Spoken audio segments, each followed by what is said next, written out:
Hello and welcome to the Life Illuminated podcast. I'm Maggie Kelly, your host, and today I have the honor and the privilege of welcoming Lisa Carrillo to the show. Lisa is an author and a spiritual coach. Welcome. Thank you. Really great being with you, Maggie. Yeah, likewise. So tell us a little bit about your journey, or tell us all about your journey. Sure. Um, I actually did grow up with a bit of a spiritual uh, sense. So that was kind of guiding me, even in context when it was stronger or weaker. I could definitely feel that. And then it got more directed into Christianity. And then um, I heard about enlightenment, and I didn't know what that was. Fortunately, nobody said bliss. I think that kind of is a bit of a distraction sometimes. Uh, they just said being very present without the persona. I didn't know what that meant either. But it started me wanting this more intimate experience. And then in 2009, I was in a silent retreat and I was hoping to be enlightened. I realized that hoping for something is definitely not being present. So once I got that, I just let it go and said, I'm just going to enjoy myself. And the next morning, I woke up without any thoughts that create a sense of a separate self. All I saw was just this one benevolent flow, one moving force in everything.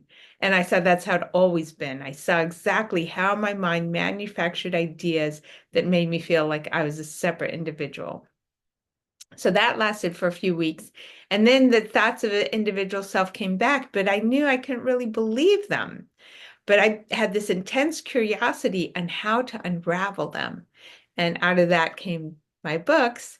And then it restored to a more persistent experience of this one benevolent flow that we are. So, when you say you had this experience of no separation, right, at the retreat, when you finally sort of let go and just sort of settled into the whole thing, describe that. Yes. So I woke up and it happened in the morning. So I got out of bed and it was totally different. It was like there was no me.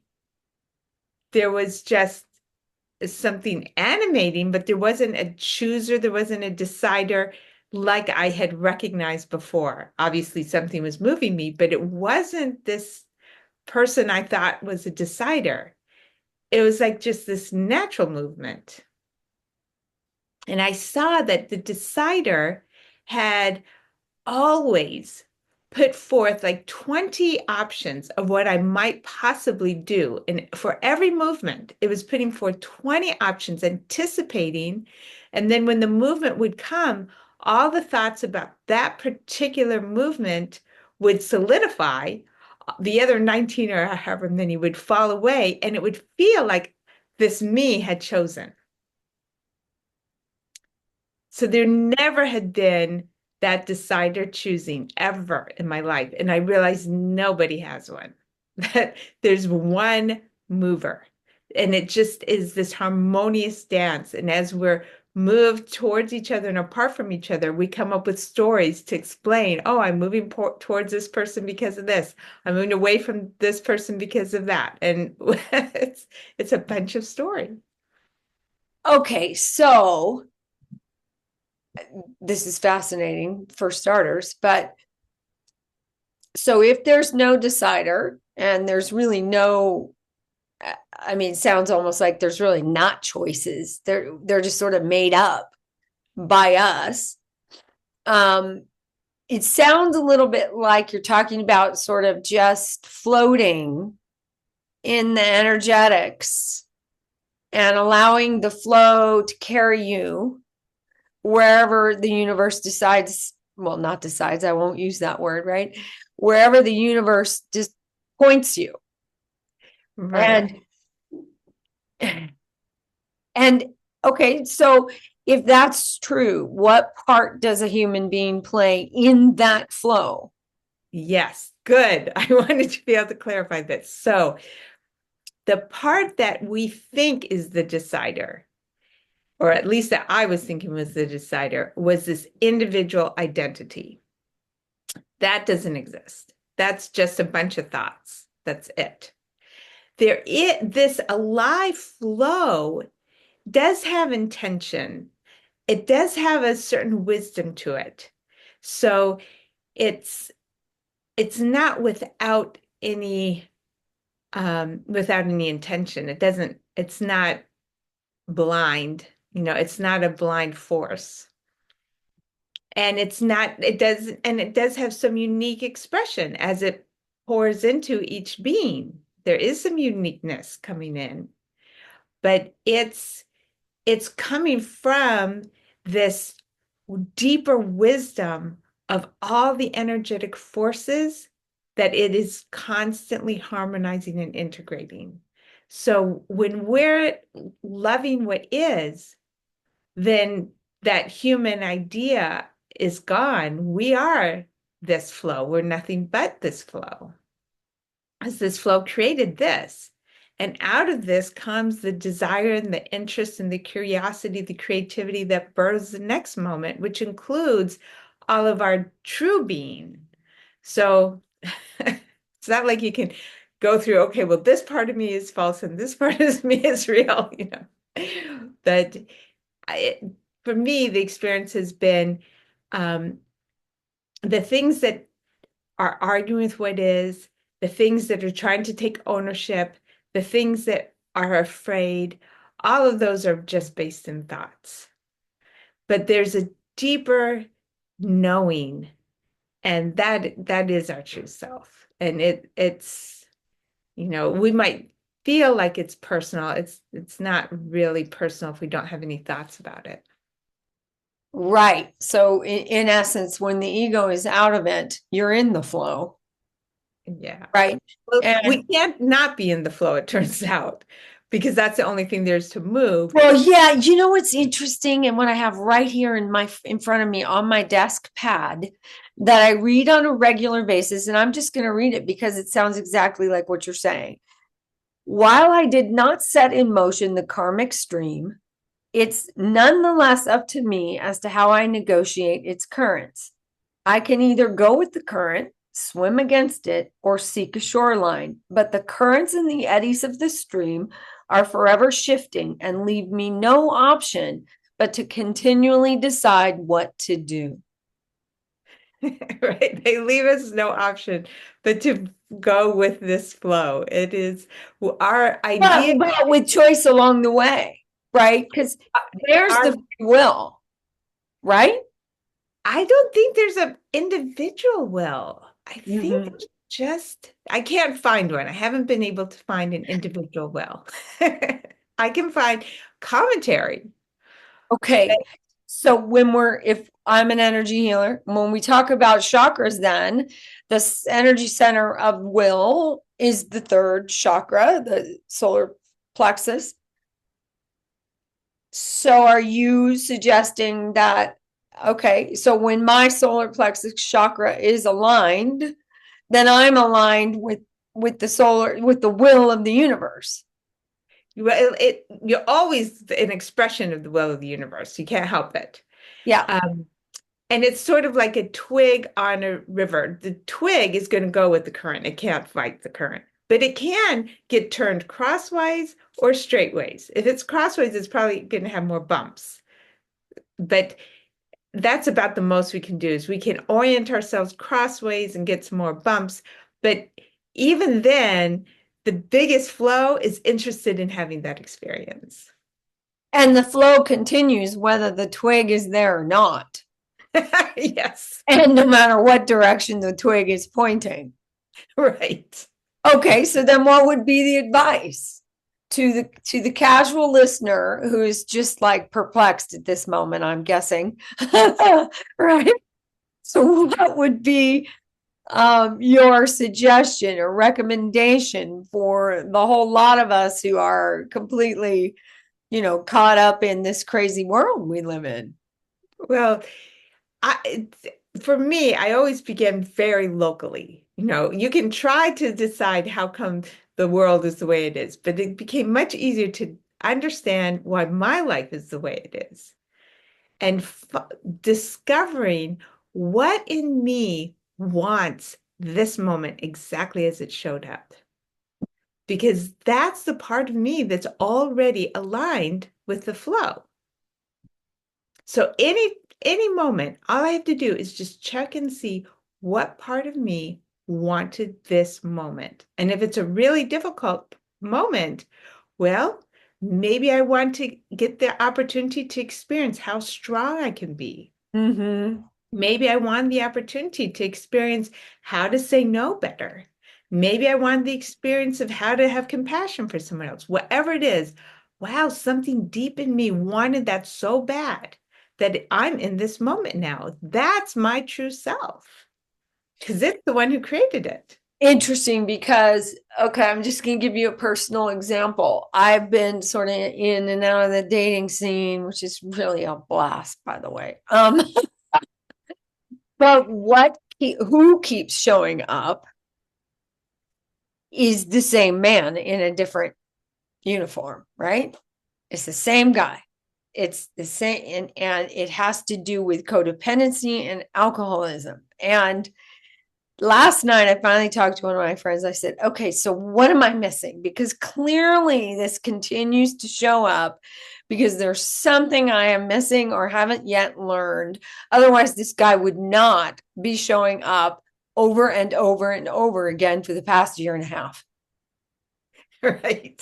And I am knocking my brain. But, part of me thought, okay, so maybe it is testing to see, how far have you recovered from this codependent person you used to be?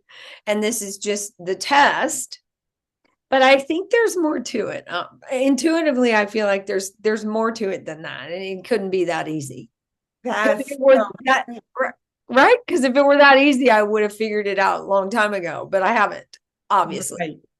So if you were with somebody who you admired, who was even more competent than you, who would, you know, and adore you, what would what would be uneasy within you? Where would there still be some Mm. concern or caution about that scenario? I don't think I'd believe it. Ah, I think that's where it goes.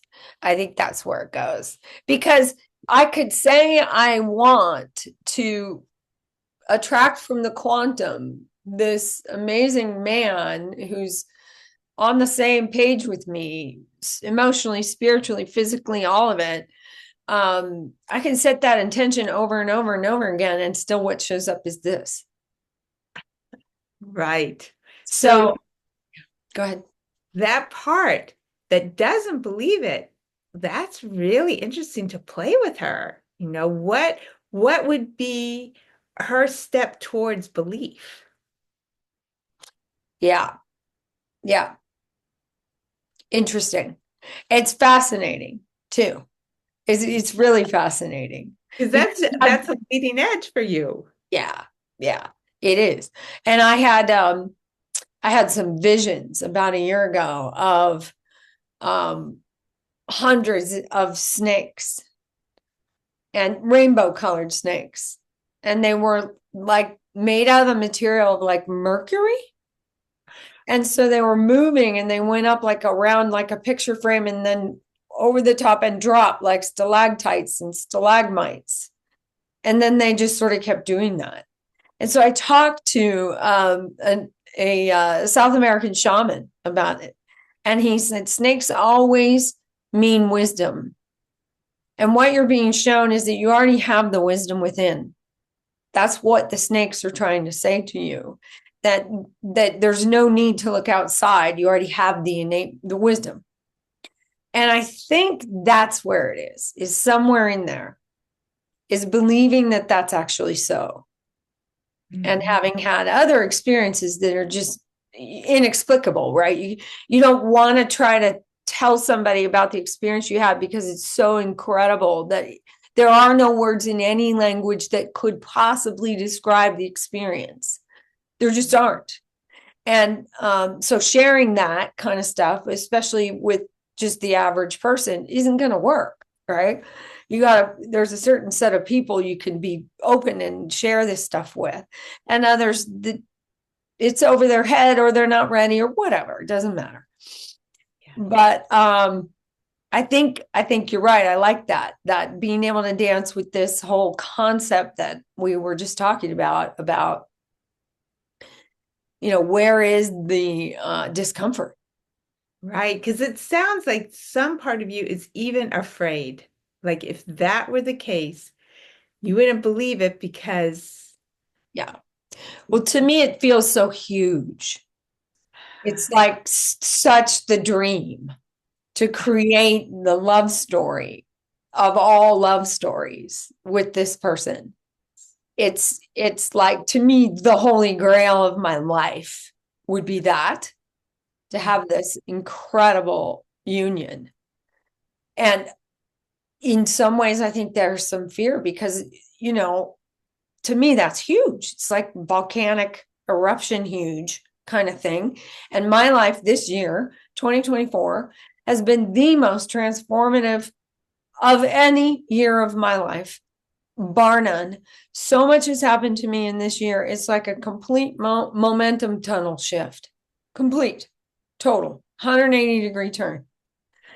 And so it's almost partly like this would be the cherry, but oh my gosh, there's a part of me that's like, I don't know if I can take any more, universe. Can you just give me a little minute to breathe? Because there's been so much this year. So I don't know. I love this conversation though, because it's definitely got me thinking. well, I want to congratulate you because lots of times people will imagine the spiritual path is about getting to some place where we're just safe. It's really not. It's No, being in the mystery, in the mystery, in the mystery, and that's how you're yeah, living. So you're just opening up, and it just will only get bigger and bigger. yeah, yeah. Yeah, I think it's amazing too. And I love what you just said, because I have many students, and you probably know a million people too, who believe almost that the spiritual path is some sort of a linear thing, like kindergarten and first grade, second grade, third grade, and bam, I get my graduation cap and gown and I'm good. And the thing that doesn't work about that is there's nothing that could be further from the truth. The spiritual path is not a straight line. It looks more like a tornado most of the time. And it's funny how many students and people that I know are resistant to the challenge. And I think that's just innate, right? That most of us aren't interested in like welcoming the nasty stuff and the hard stuff and the negative stuff. And, but I say to my students, bring it on. Just bring it on, because that's where the pearls are. And Oh, absolutely. and the more we resist persists, right? Basic law of physics is saying that you're not going to control it anyway. So why fight? Right. You Yes, know, I really, in my life, I would say taking anything that I think is negative and discovering what it has to show me about the infinite has opened up more doors to the infinite than any bliss session. I mean, the infinite is so alive, so strong, so fearless that any experience is a dance for it. And when I'm in that place where I'm noticing, oh my gosh, yes, this is a dance. I love being on the cutting edge with no knowing what the next step is going to be. Yes, this is so alive, so vibrant. It's become this uh, ongoing thing of each moment just seeing, okay, am I in peaceful complacency or am I in alive, engaged peace? And oh, and it's aligned and alignment, right? yeah. Because so many of us say, "Oh, well, I'll plant an intention," and it's more like an affirmation, and it's all about what I want, as opposed to what I want to create. Because if we're not co-creating with the infinite, it's not going to happen anyway. And all that is more resistance, more resistance, more resistance, and more controlled, and thinking we are in charge of however this is going to turn out. Now, oh, I just plop in a little intention and presto, the universe says, sure, let me give it to you exactly the way you asked me for it. And the universe will. And the thing is what I've noticed about that too is when I set my intentions, if I say, oh, well, I just want this, you know, a decent guy who's honest and trustworthy and he's active and athletic and he has his act together, and and that's how I set my intention. That guy may very well show up, but he's married or he's in a sticky divorce or he's polyamorous or whatever the heck that doesn't align with what I really wanted. But that's only because, first of all, the universe just delivered to you what you said you wanted. You didn't say that he had to be available. You didn't say he had to be monogamous, you know. So you have to be very, very, very careful what you ask for, because the universe is always listening and will give it to you, and may not ever show up the way you thought it would, but that's the fun. Yeah, I can't remember when was the last time the universe gave me what I asked for. I quit asking, oh, with our house, well, our house is better than I thought. I keep getting better than I asked for. That's really all I get. I just always get better than I asked for. So I ask as general as possible because it's always so much better. It's just like Interesting. no Yeah, need to ask anymore because it's always better.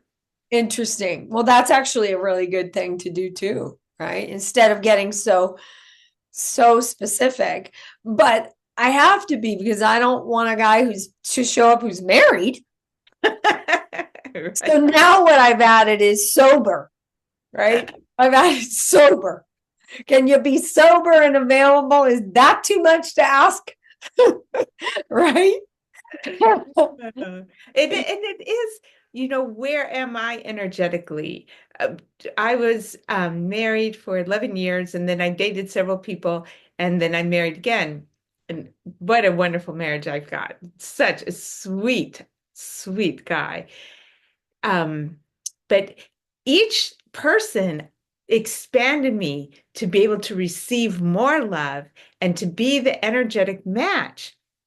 So I would grow with the one relationship, and then the next relationship, I got to a place of more receptivity, more um, more energy being willing to spread and creating in the world. And so the next partner would match that, and then the next partner was even more.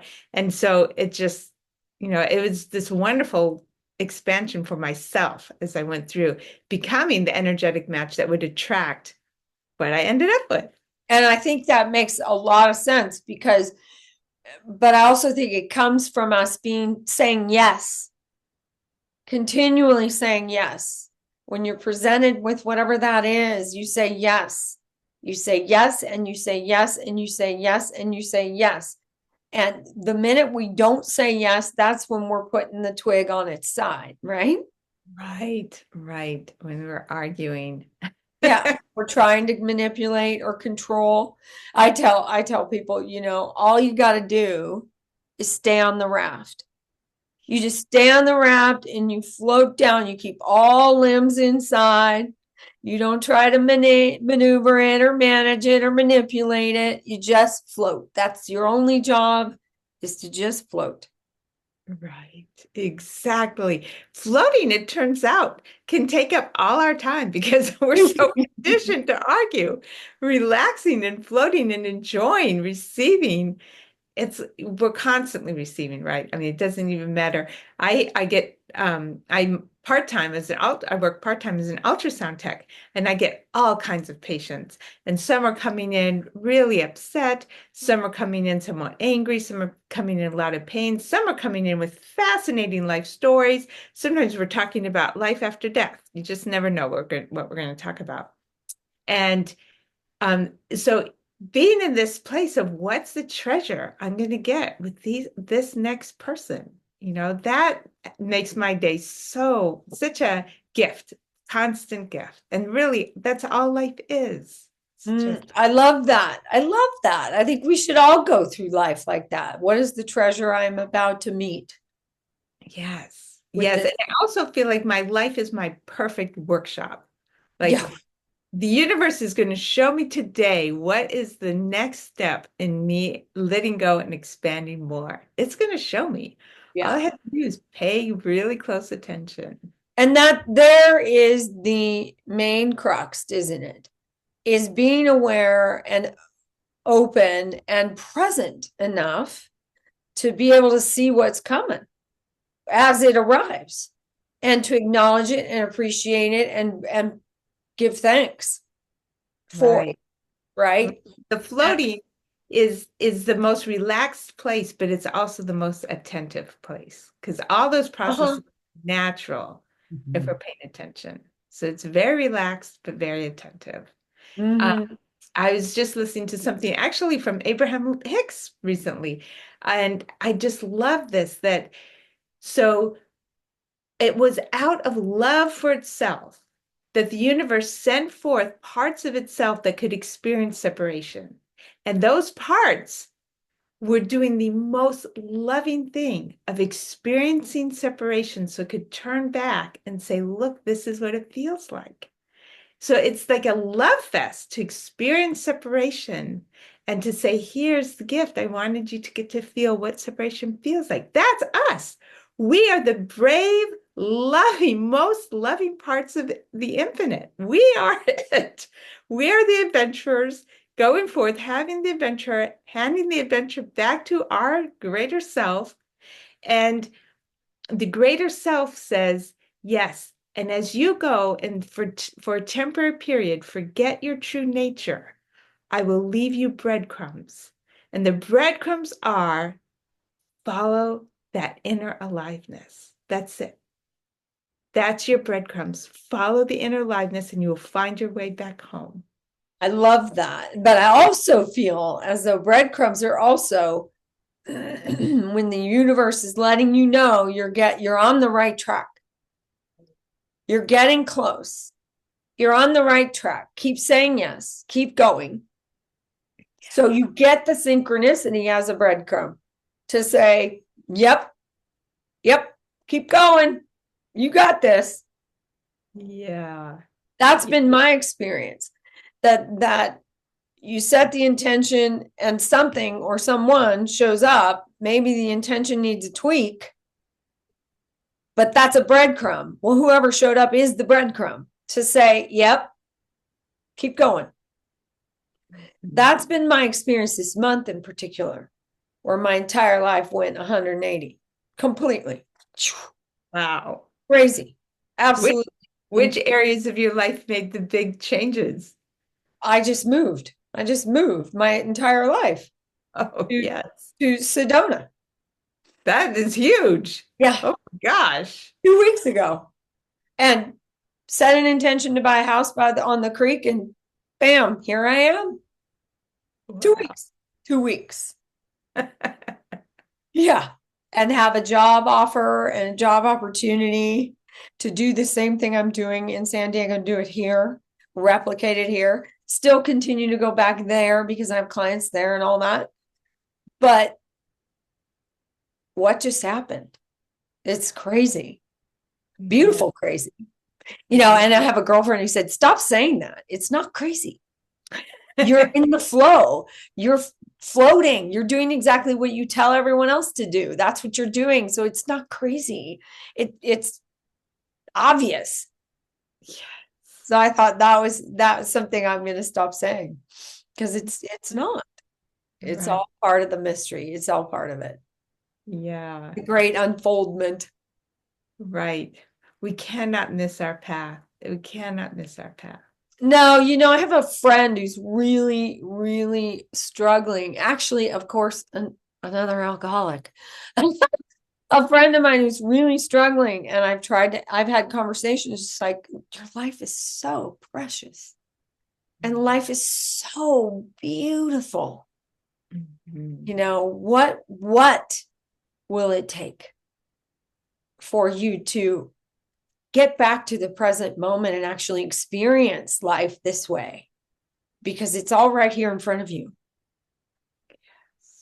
Yeah.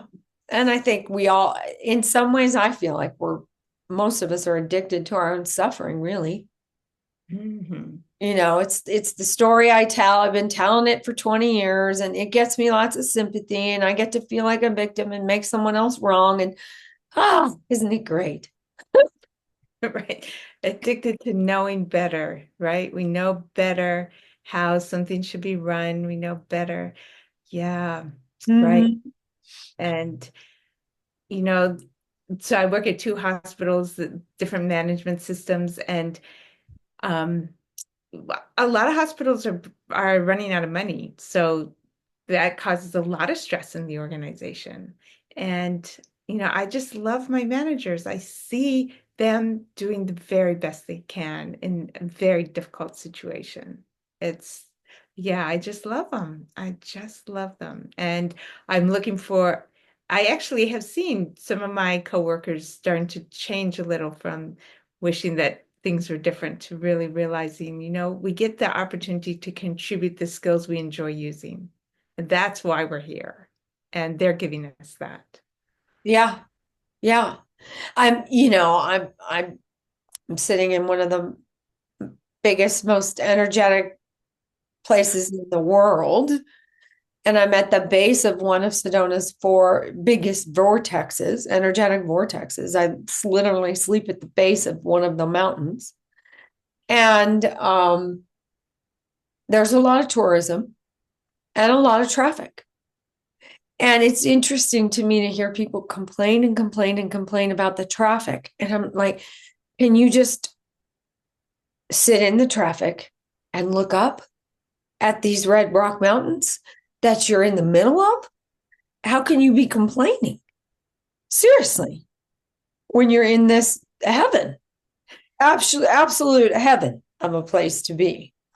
But it is that awareness that's only in front of our noses sometimes and can't get beyond ourselves enough to see the beauty of life, the preciousness of our own life, the how long do I want to keep doing this particular behavior to check out of my life, right? It doesn't have to be alcohol, it could be shopping, it could be sex, it could be gambling, it could be smoking, getting on Amazon and buying all kinds of stuff you don't even need. But anything to take us out of being in the present moment, and mostly because we don't want to deal with ourselves and the pain that we're going to need to, it's easier to bypass and check out. And of course, that's anybody's choice. Yeah. But, I sort of come from the cloth of if we can get 33.33% of the world meditating, there would be world peace. It's inevitable. It's absolutely inevitable. And we love this journey. We love this journey. Really. Every part of it. Um, yeah, I want to keep keeping it practical. This am I sitting in this place of aliveness every moment? Not in complacency, not in trying to control, but in this engaged aliveness. That's where I have surrendered that I know better. I'm not in the I know better. I'm really in this is what I can offer, and this is what is flowing through me, as a creator. So, um, let's see, what would be a good example? I love hiking. We have these great views. Most recently, we went to Glacier National Park a couple times. The most spectacular views. And I started to realize, that beauty is really actually the inherent beauty everywhere. Now, we live by the ocean, so it's really easy to see when I walk outside the door or down the street a little. That's obvious. But when I'm at the hospital or sitting with a friend who is stuck, just totally stuck, not able to shift today. Any one of these moments, I am watching a diamond being formed. And all I have to do is just sit and watch this. I'm actually on that mountaintop right now, watching the diamonds being formed. That's it. That's all that's happening everywhere in the world. All the diamonds are being formed. I get to participate when I'm called to, and I have nothing I have to do. No forcing required. Just watch the diamonds being formed. Yeah, exactly. I love that. Not forcing anything, not manipulating anything, controlling any of it, nothing to do, nowhere to go. Just settle in. Settle Yeah. in. If I'm reading something that's not bringing me to that recognition, don't read it. My gosh, if I'm listening to something that's not supporting that idea, it's trying to solve problem. You can only solve things that you think are broken. But when you know nothing's broken, well, you can participate in their creation, so it's just such a waste of time. Really, I'm watching diamonds being formed. And yes, of course, I want to know the resources that are contributing to that, but I don't have to watch or listen to anything else. Yeah, that's beautiful. So, how would you coach our audience to live a life illuminated? Yeah, so the main thing is really notice the preciousness of the diamonds being formed. Notice each moment that there is a part in you that wanted this. And when you touch into which part wanted this too, it just opens up the doors. We're way bigger than we think we are. So much bigger because we're so big that we thought this adventure would be fun. Yeah, yeah, beautiful. And how can my audience find you? So I have a website, experiencingthetrueself.com. I have a couple books which are also on Amazon. One is An Unprincipled Life, Living from the Unknown, and one is Living Awake, 20 Techniques to End I Got It, I Lost It. I'm also on YouTube, and it's Inquiry into Self. That's with the E, Inquiry into Self. Wonderful, wonderful. Well, gosh, it's been an absolute pleasure, Lisa. I really appreciate the conversation. Thank you very much, Maggie. It's really amazing all that's happening for you. I know it's just pinching myself all the time and just staying on the raft, right? Yes, exactly. Well, I hope to have you back again in the future. Thank you. I'd love to.